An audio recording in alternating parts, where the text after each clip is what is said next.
Kenya Power hopes installation of smart meters and hybrid systems would help cut commercial losses and save on operational costs.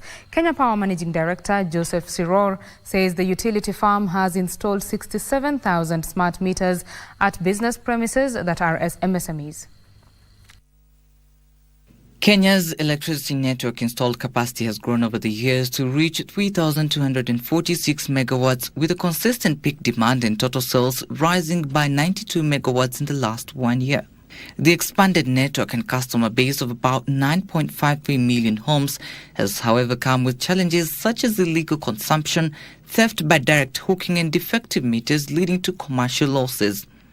To cut on the losses, Kenya Power has installed 67,000 smart meters in business premises that has seen annual sales grow by 397 million shillings. And the main aim of Kenya Power, in fact, going forward really, is to have smart meters for all customers.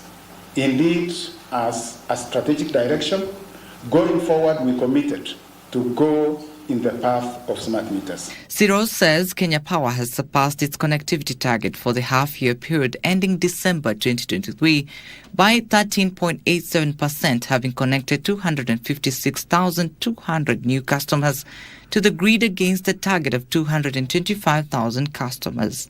On interventions to stabilize the grid, the company is looking into integration of solar and wind hybrid systems, termination of 220 kilovolts all-carrier Lesoski Boss Line 2 at Leses to support voltage stabilization and additional transformation capacity to relieve the Kisumu Muhoroni 132 kilovolts line, which has previously been blamed for nationwide blackouts, and construction of Narok Bomet line in 11 months to offload the Muhoroni Chemosit Kisumu Muhoroni route.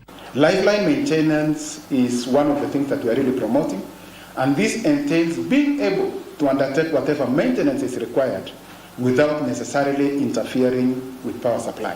The company targets to connect 400,000 new customers to the national grid by the end of the current financial year. Trevor, and for Prime Edition.